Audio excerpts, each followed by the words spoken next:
Good afternoon, and thank you all for being here. I'd like to start by thanking all the elected officials who are here today. I'd be up here for another half an hour to name them all, but again, it's a great sign of what an incredible community this is that we have this kind of turnout, because when we say we will never forget, it has to mean that we will never forget, and this is a testament to that fact. This community is extraordinary. I also want to thank the Scenic City Women's Network for organizing this Day of Remembrance. It's an honor to stand with you in solemn remembrance of the events that shook our nation on September 11th, 2001. That day left an indelible mark on our nation. It's hard for me to believe that was actually 23 years ago. When we lost nearly 3,000 lives, I guess we all remember where we were. I'm sure we'll hear a lot of stories. I'm looking forward to General Bell's story. I was in the lobby of my dealership when I saw the first tower hit, and immediately went and called my sister, who lived in New York, and was watching the towers when the second plane hit. And I'll never forget her scream, and it changed me forever. And again, look, the tragedy is something that we can only look for the bright side in now. And that, of course, is the ability to bring us together as a nation, and that day did that.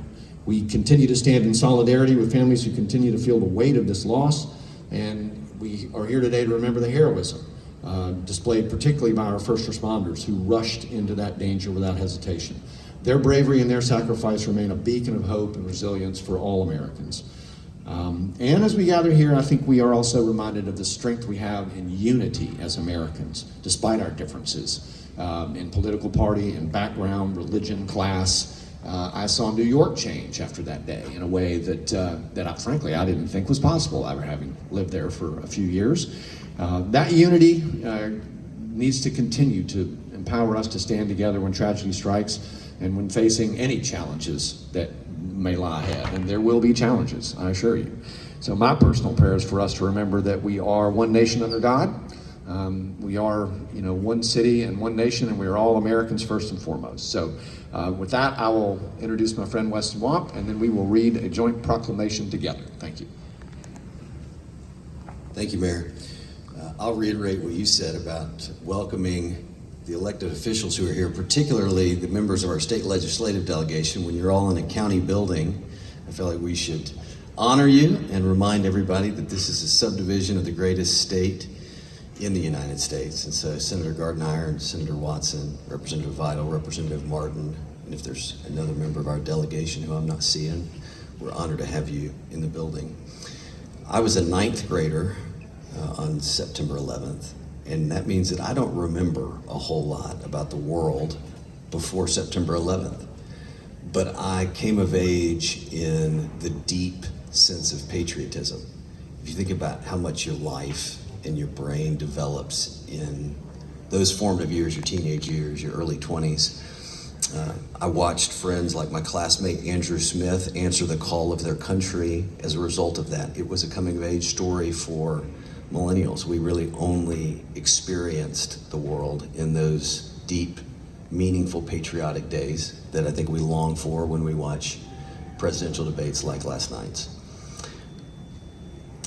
I am very grateful for our country, grateful for what I saw and experienced in the days after. I think as a parent, the greatest fear you have in life is losing a child. As a child, the greatest fear you have is losing a parent. And as a ninth grader, there weren't reliable cell phones, and so all I saw were towers hit and reports of Washington hit, and Paulina Medeiros is shaking her head because there were several hours before we ever made contact with Zach Wamp, and it was a moment that I'll never forget because of the great fears that motivate us. But I would hope that every year, in some format, some form or another, we come together to remember all the things we have in common. We get to do that in local government, right? We have days where we disagree, and then so much more often than not, we come back around to the principles that have guided communities, states in this country, and we focus on those and we plow ahead. And that's why Scenic City Women's Network, thank you for doing this. Thank you for calling us all back here.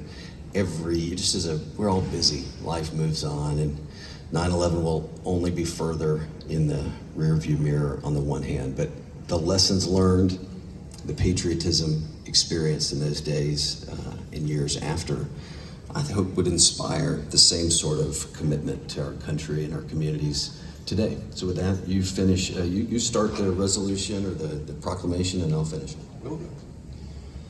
Whereas, Scenic City Women's Network has played a vital role in the city of Chattanooga and the greater Hamilton County area since its founding in 1994, providing a voice for Christian faith-based communities. And whereas Scenic City Women's Network serves women in Chattanooga and Hamilton County by encouraging, equipping, and energizing them to live their faith in the marketplace, and by creating an environment of fellowship where communication, affirmation, and caring are promoted. And whereas Scenic City Women's Network provides resources, prayer, training, and an atmosphere in which relationships may develop and grow to produce changed lives. Whereas Scenic City Women's Network is hosting Patriot Day, a day enacted by the joint session of Congress and President George W. Bush to commemorate the tragedy of events that occurred on September 11, 2001. And whereas this event unites individuals and communities as we join together in prayer for our neighbors, our communities, our great state, and our nation. Now, therefore, we, Tim Kelly, Mayor of the City of Chattanooga, and Weston Wamp, Mayor of Hamilton County, Tennessee, do hereby proclaim September 11, 2024 as 9/11 National Day of Service and Remembrance. And on behalf of the Scenic City Women's Network, in honor and remembrance of the lives taken on September 11th, 2001, and an expression of the patriotic spirit that is vigilant in the hearts of Chattanooga and Hamilton County citizens, Tennesseans, and all Americans.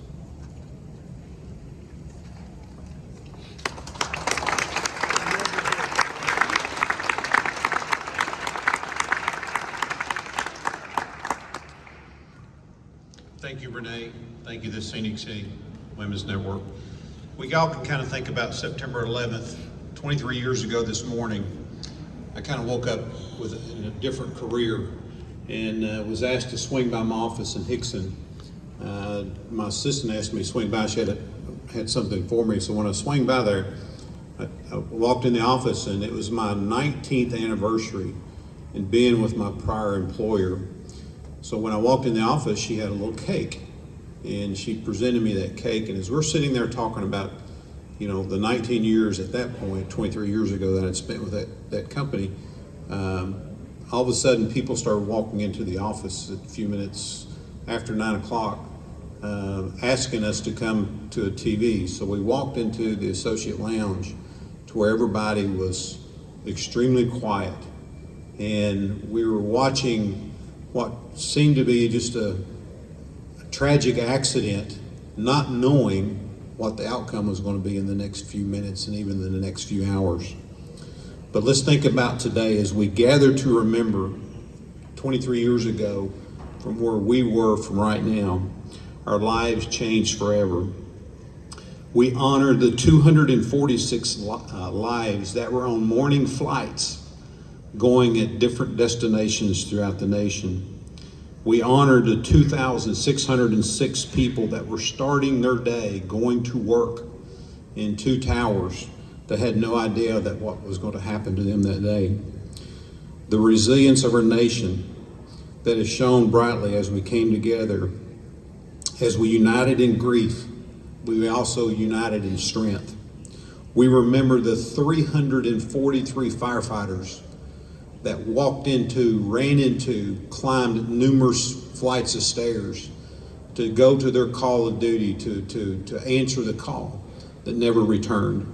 The 71 police officers, Port Authority officers, the New Jersey officers that came across and went into those buildings that never returned, that never went home. The 8 paramedics that stepped into a situation going into their call of duty that never came home. The 55 military personnel that were at the Pentagon who risked everything, and the families were left to carry on without them. Let us not forget the lessons of compassion and unity that emerged from this tragedy. And as we reflect on that today, may we commit to never forget.